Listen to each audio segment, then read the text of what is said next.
if you are building up the stability of your existence on the basis of situations and circumstances, then you are just achieving very little, nothing.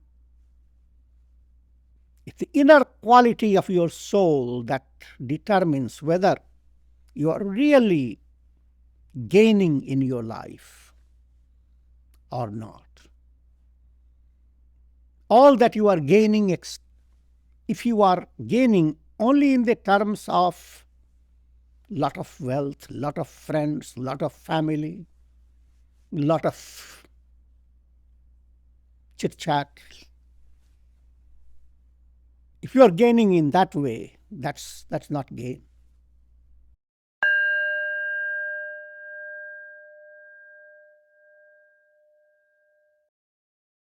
Om Yogena Chittasya Padena Vacham Malam Sharirasya Cha Vaidyatena Yopakarot Tam Pravaram Muninam Patanjalim Pranjaliranatosmi.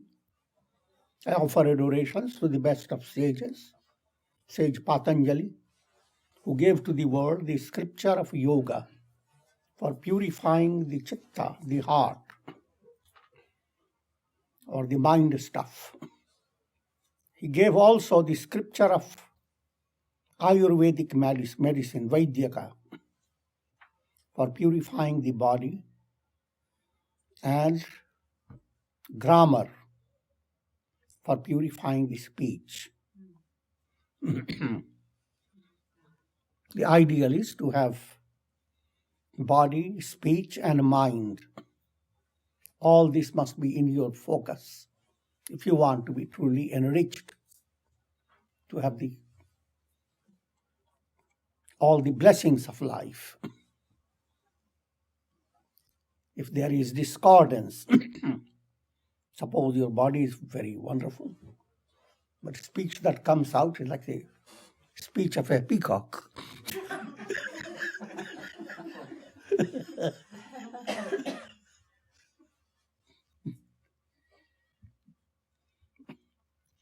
And you may have body wonderful and speech, you may be very literary, but your mind may be like a vulture.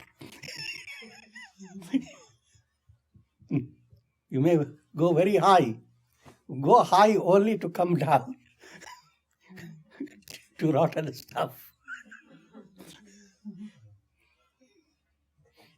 So therefore the ideal is your body should be healthy, strong, yogically strong, and speech should be wonderful. It should waft the fragrance of your intellectual brilliance. Flower blossoms in your heart, and your speech brings out the fragrance. You shouldn't bring in all the onion type.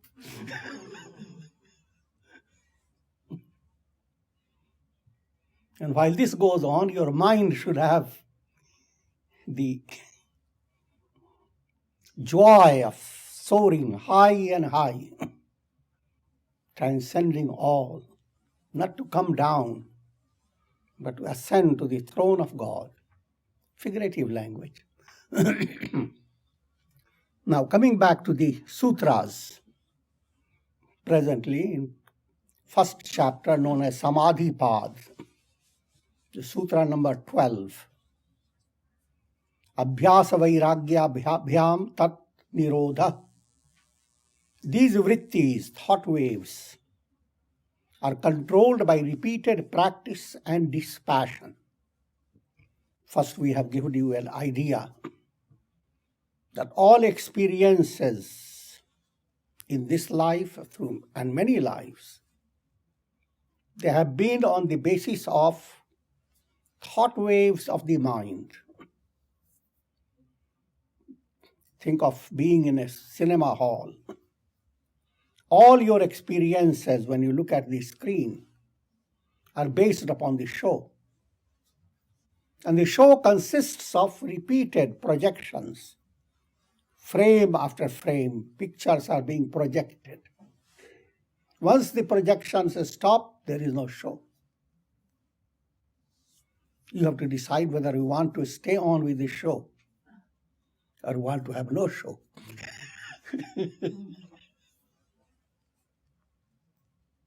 No show implies you must have that profound ability, insight, not to need the vrittis, thought waves. You can watch the show, but not be involved with it. Always know that your screen is very safe.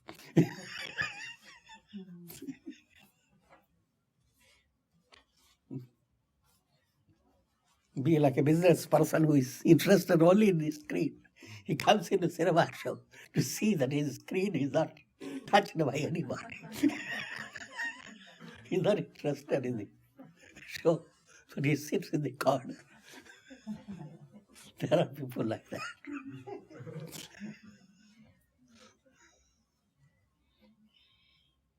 So that's the state of Jivan Mukti, liberation. You become like that person, sitting in a corner.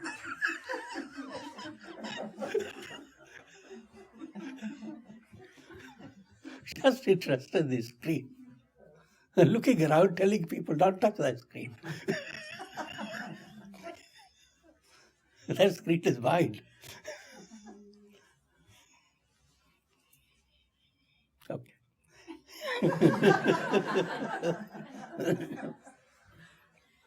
Therefore,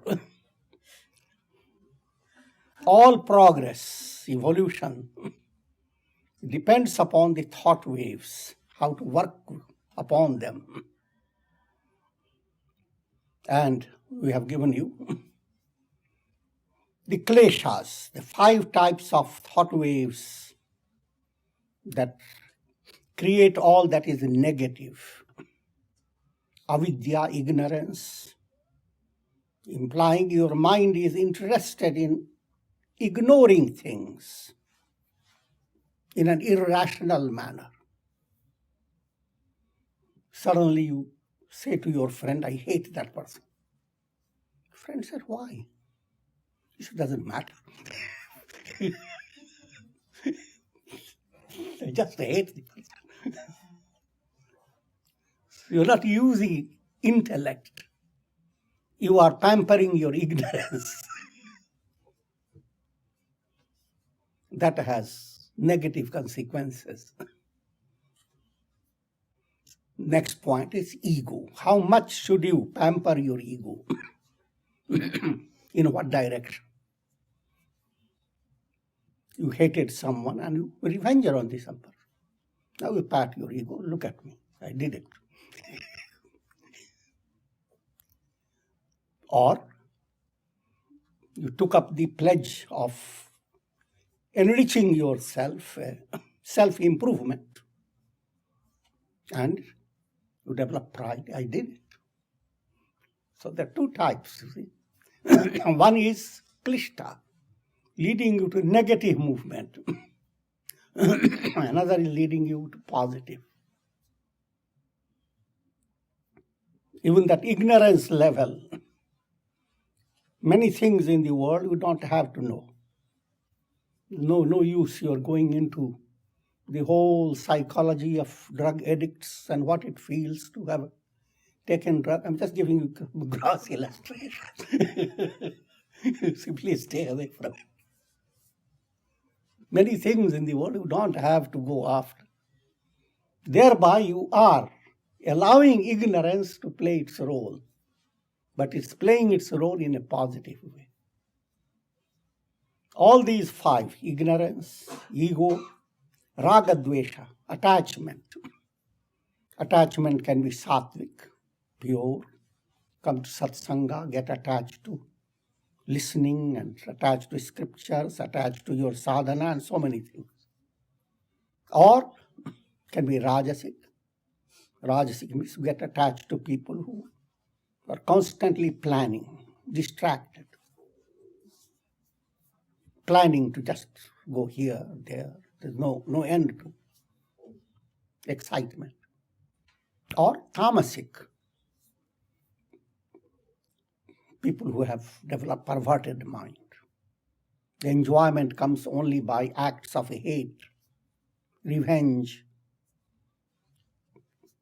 and so many negative things. So, even that hate aspect can be positive. You develop a dislike for associations that simply waste your time and energy. And to go to a higher level, you begin to understand how to develop a mind that doesn't desire to be embodied. So in a way, you dislike the body, dislike the pranas, dislike the mind, dislike the intellect, not to be embodied. That's on a very high level. It relates to neti of the scriptures, not this, not this. An internal affirmation, I am not the body, I am not the mind. Nicht.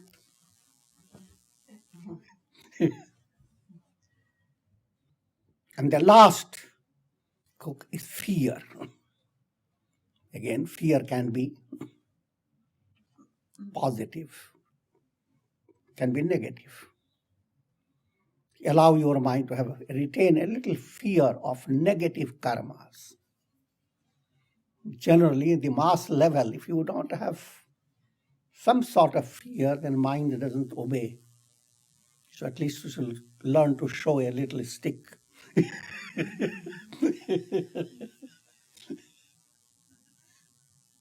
So developing that type of fear that will put you always on the right course.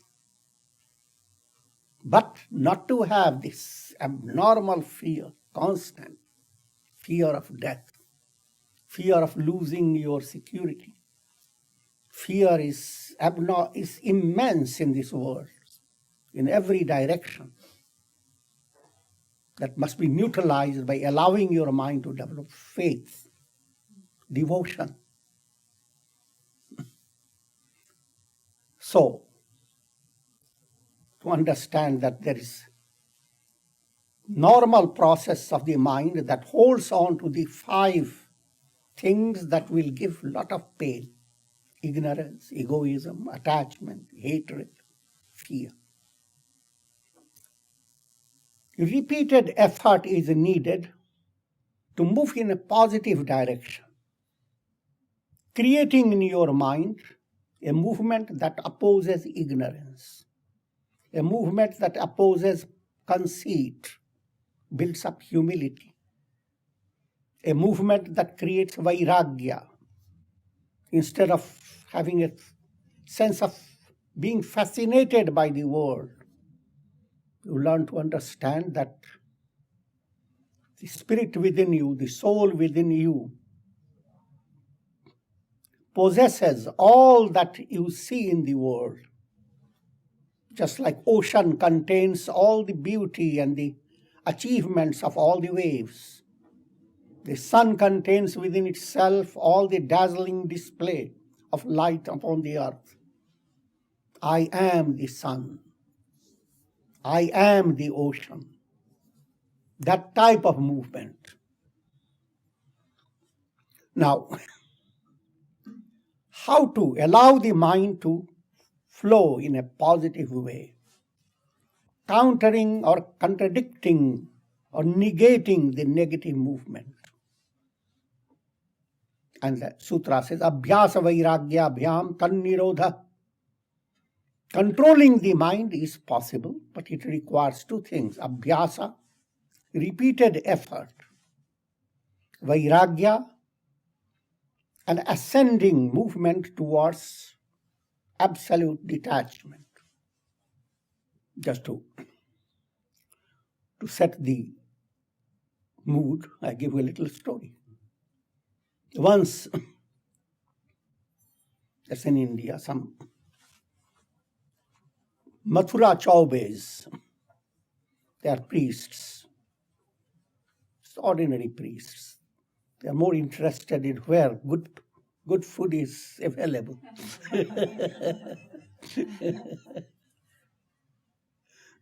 They learned that they crossed the Yamuna river. Someone was giving a great party, and lots of wonderful food is possible. But they were extreme misers. There were boat communication. By the boat, people could go, and they went. But these two, there are three of them, they looked at the situation and they used their clever mind. We wait in the night. We'll enter the boat and row the boat across the river. You don't have to pay anyone.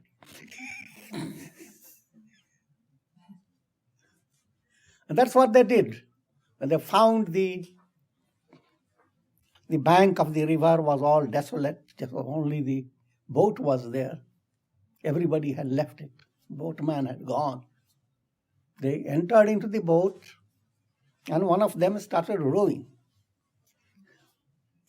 Whole night they went on rowing. Early in the morning, when the darkness started lifting up, one of them said, "It looks like the same place."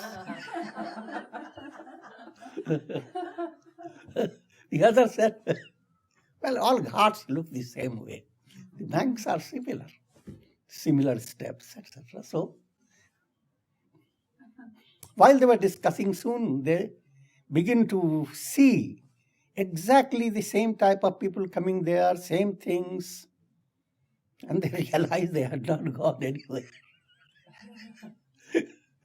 Then they figured out that what they didn't do, they didn't untie the boat.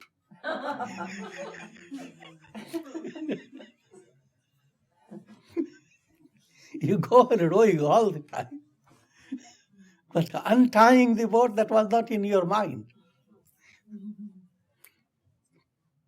Abhyasa is like rowing. Go on rowing, doing your discipline. Vairagya, untying it. Allow your mind to understand the things that you are getting away from, they are worthless.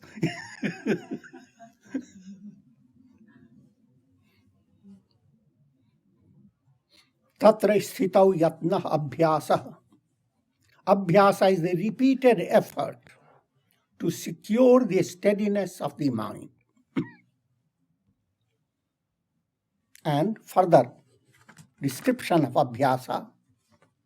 Satu dirghakal nairantarya satkar asevito dridhabhumi.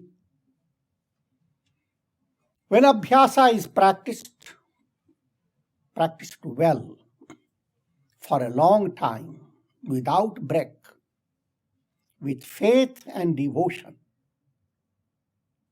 it becomes firmly established. Spiritual practice must be done with an understanding that there should not be a time limit. Take, for example, when you attend to your health, someone says, walk, certain things are very good for you.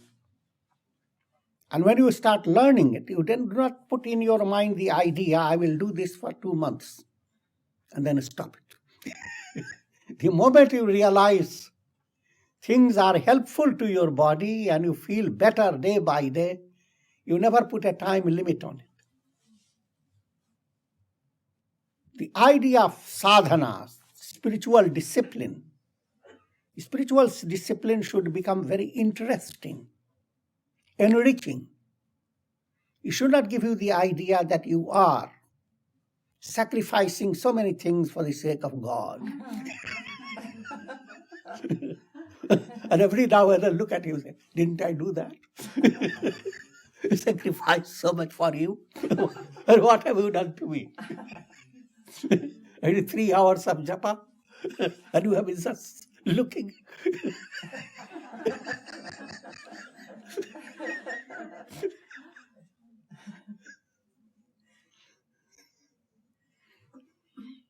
that subtle point has to enter. Sadhana means discipline based on your insight, spiritual insight, viveka, with purity of intellect.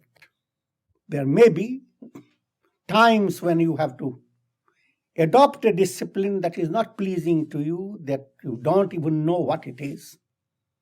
Just like a person gets hospitalized, you don't know what to do with the situation, but it is needed.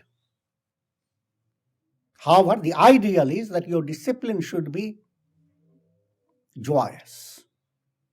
It should continue day by day. Simple points of integral yoga.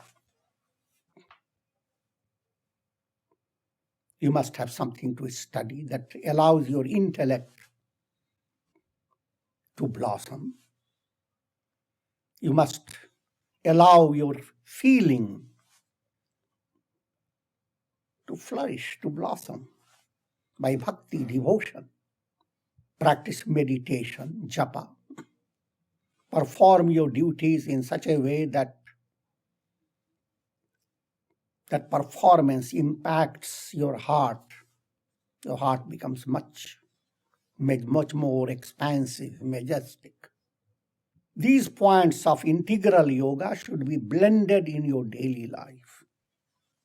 That doesn't take away time, rather it gives you time. You may think, I don't have time. But the fact is, if you get up every day with a clear head, with a joyous smile on your face, with good energy, you would be doing lots of works in a very short time, in a very qualitative way. You will have more time at your hands than you can imagine. So whatever time you are giving for sadhana, it's a great investment. So that's abhyasa must go on. Abhyasa, it should not be off and on.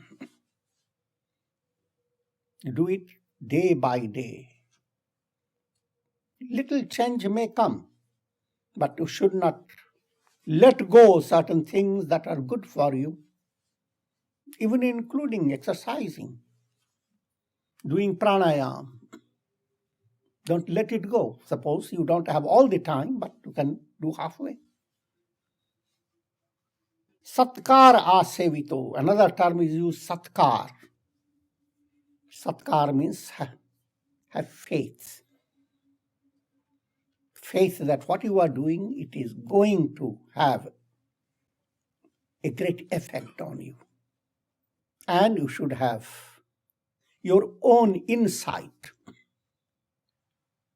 When we talk of faith, three types of faith. Faith that allows you to develop increasing wisdom. Faith that allows your intellect to grow, blossom. That type of faith is called 𝐸𝐫𝐻 faith. That's for those who are interested in Sanskrit. We use three terms, 𝐸𝐻, 𝑚ūঢ়, and 𝑟ūঢ়.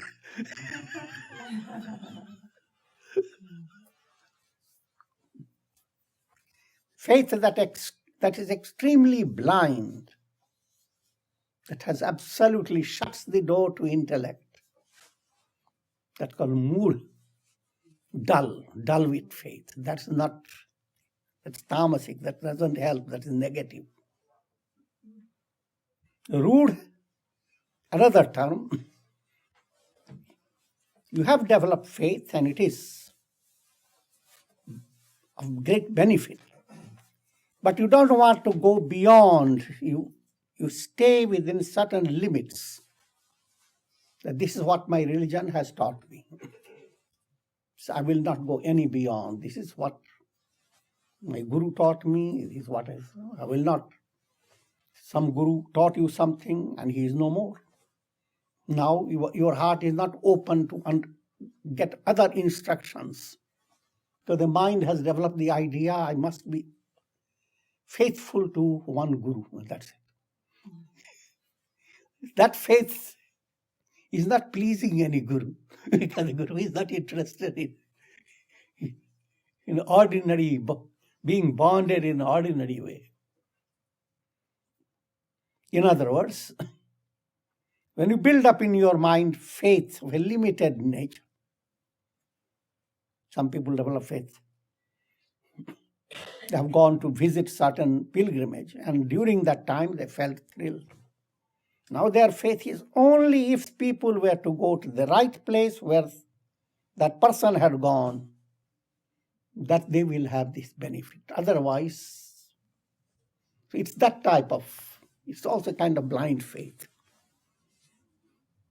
Good means faith that allows you to delve deeper and deeper.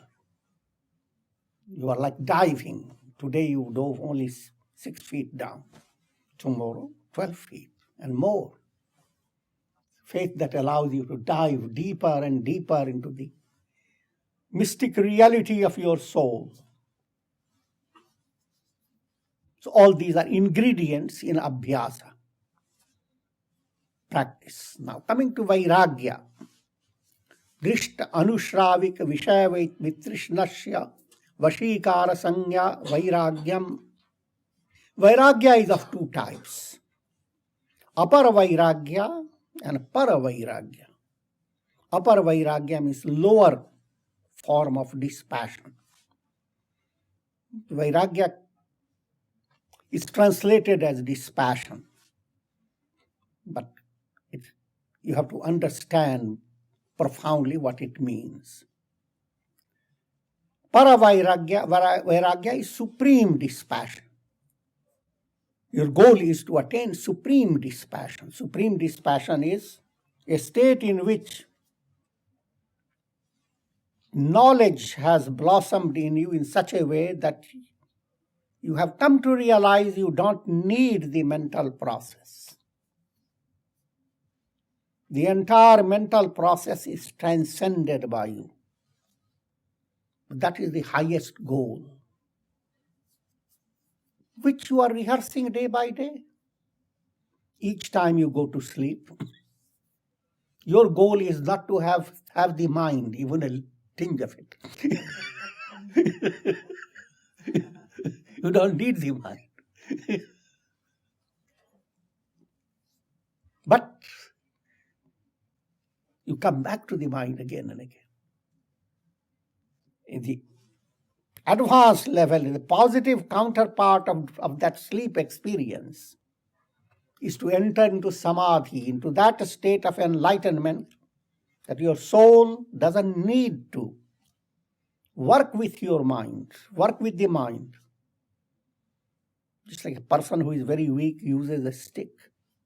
His weakness gone, he doesn't need the stick. You don't have to stick to the mind. But let me first come to the Apara Vairagya, lower Vairagya. That's where your focus should be. When you hear of many variations, and the mind always is tempted, why not I get the highest? You must realize that's impractical. First must understand the lower Vairagya, and then as lower Vairagya matures, your vision moves towards the highest. Now, these are the points. Drisht, things that you have seen, develop Vairagya towards them. With simple understanding, all things that come in the range of your mind and senses, they are transient. If you are building up the stability of your existence on the basis of situations and circumstances, then you are just achieving very little, nothing. It's the inner quality of your soul that determines whether you are really gaining in your life or not. All that you are gaining, if you are gaining only in the terms of lot of wealth, lot of friends, lot of family, lot of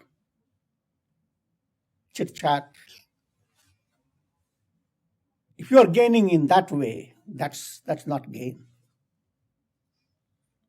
You may have, suppose you are an actor or show personality and have millions of fans. And of course, millions of money. To the masses, it is a tremendous attainment. If you have Vairagya, it doesn't mean anything. Substantial living, where you can turn inwards and have good quality of heart, good quality of thought, that surpasses all this. And if you develop that, then it's called, you are developing Vairagya. Vairagya is not opposed to your external achievements, only your attitude. Externally, you may be successful business person or whatever. Vairagya simply means that you do not depend upon, you do not feel that because of your possessions you are great. Your greatness is because of your understanding of who am I, understanding of this spirit within you. So developing that dispassion towards things that are visible through your mind and senses. That's Drishta Vairagya. Anushravik, based on scriptural knowledge. Now, if you study books that deal with psychic powers, and there are so many teachings that promise if you do this, you will get a certain type of ability that you don't have. And the mind becomes fascinated by all the possibilities that you can have. If you have that attitude, you are lacking Vairagya. So what it means, do not develop fascination for all the extraordinary powers. That attitude is childish. A child develops the image fancy. Suppose I am a bird and fly, and gone up the rainbows. There came an angel, picked me up. Even if all this literally became true, this is not the goal. The world presents for you amazing possibilities of attainments, boundless possibilities. There is no limit. But don't get fascinated by it. That's, if you are, then your karma will lead you to that. And then in the end, you will come to realize this is not what I wanted. That's illustrated in the scripture. The story of King Yayati. He was a powerful king. And suddenly he looked at himself in a mirror and he found his hairs are turning gray and things of that nature. Frustration entered his heart. The sense of pleasure is going away. To cut the story short, he was given the possibility of exchange of age. So he turned to his young son. He had many sons. But one of them was wise. He said, all right, if you want my youth, you have it, and I will have your age. He made a transference of age. It's a story. And Yayati lived again. Same fabulous life. Not a single headache, no medical problems. Enormous capacity for pleasure. But it came to an end. Again, age set in. Eventually, he came to realize, and he expresses himself, the desires for pleasure, they are like flames of fire. If you go on just satisfying your desires by going after the pleasure, it's like pouring ghee, clarified butter into fire. Fire blazes more and more. Your mind will never come to a state of satisfaction. Whatever whim you have developed in your mind, if I have this, I will be very happy. And suppose you are put into that situation for 100 years, you will remain miserable. So anushravik, don't listen to all this talk about lokas, and different possibilities, and angels, and archangels, and how do they experience. Don't listen to that. They are no better than what you are. As long as any status is limited by time and space, that is not your goal. Your goal is eternity, eternal attainment. And coming more to practical level, as you develop Vairagya, there are stages. First level of Vairagya is Yatamanam. Yatamanam means a striving state. You fill your mind with the negative aspect. Suppose, to give a very practical illustration, a doctor says, normal sugar is not good for you. So, as you pass by and see wonderful sweets selling, create in your mind a philosophy of negating it. Those rasgullas don't look good.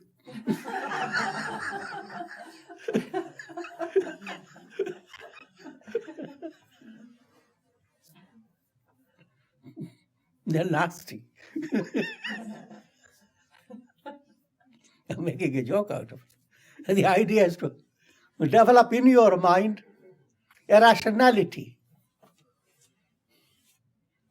and impress upon your mind not to be tempted by those things. Even though it tastes wonderful, feels good. Nevertheless, you go on telling your mind there is a ghost with it. There is a monkey under it. A lizard licked it.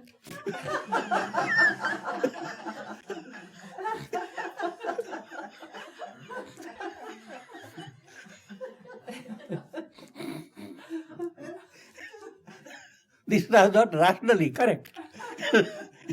But it is correct in allowing you to move on. Because dosha drishti, looking at the defects, so that the mind is not driven to those objects. As you practice it with the help of satsanga, then you come to another level. You develop an awareness of degrees of control. Degrees of control. That means there was a time when you had no control at all. But now you have a control. These items doesn't matter. But something else, I can't control myself. If that type of idea develops, you have an awareness of degrees.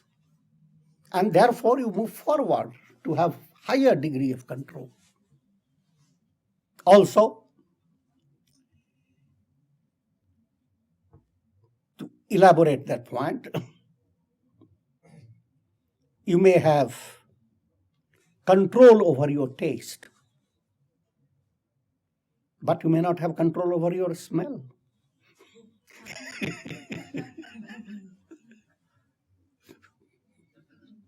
You may have control over your taste, smell, and all that, but you don't have control over your ears. You go into that area where only negative things are shouted out. Controlling the senses has a mathematical process. You begin to understand that there is a time when people may say nasty things and you say nothing. But there is a certain limit again. If they say again and again, 5 times I will say nothing.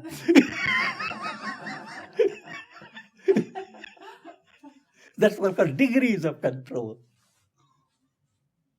Absolute control has no limit. Then comes ekendriyam.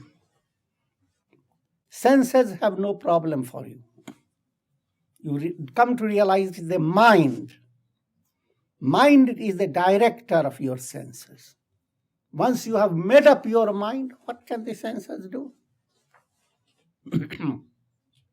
So when your control, Vairagya, comes to mental level, it is called ekendriyam. And still now you have the problem with the mind. But even if you come to another state, that problem is resolved.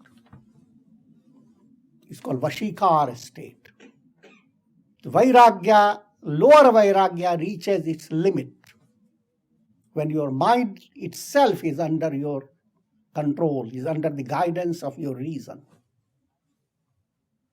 You have gotten into lower samadhi. You have come to the threshold of liberation, but you are not still in the hall of liberation. For that, tat param purusha khyate gunavaya trishnyam. Supreme Vairagya is that in which even the attachment to the modes of Prakriti drops due to the knowledge of the Supreme Self. Modes of Prakriti, etc., they imply your mind stuff. So far you were working with your mind, allowing the mind to come to a very high level of purity. Now you have come to a state of walking away from your mind, letting go the mind. That's called Paravairagya. It is a state that's identical with attaining liberation. You have no longer any interest in going after the 3 modes of nature, sattva, rajas, and tamas. That's a profound study. In the Gita, the term is used gunatita. One who has attained liberation goes beyond the gunas, modes of nature. And Arjuna asks Krishna, who is that? How do we know that a person has developed that? Then Krishna explains that no matter whatever guna may be operating in your life, you are sleeping at that time, tamas operates. Active, rajas operates. When you are relaxing, sattva operates. If you have gone into high level, you are not dependent upon these states. You are like the sky, watching clouds. Cloud is dark, fine. Is running wild, fine. It's calm and soft, fine. Trigunatita, I'm beyond. Don't start practicing it, that's the goal. You may try practicing it, but actual success comes by realizing it. That's your goal. Through the gunas, you are helped to attain liberation. In the Ramayana, you have Rama represents the highest goal. And Vibhishana, Kumbhakarna, and Ravana. Ravana represents Rajas, Kumbhakarna represents Tamas, Vibhishana represents Sattva. Sattva becomes highlighted in the beginning, helps Rama. But once Rama attains his kingdom, Vibhishana also moves away. That people who are interested in Ramayana can look into that. But basic point is Prakriti of the three modes which operate through your mind. All that has been fashioned for allowing your soul to evolve. But once you have attained the highest level, Prakriti is no longer needed. It is the Maya Shakti, it is the magical power of the spirit. And it disappears. And with this we conclude. Om Shanti Shanti. Om Purnamadaha Purnamidam Purnat Purnamudachyate Purnasya Purnamadaya Purnamevavasishyate. Om Shanti Shanti Shanti.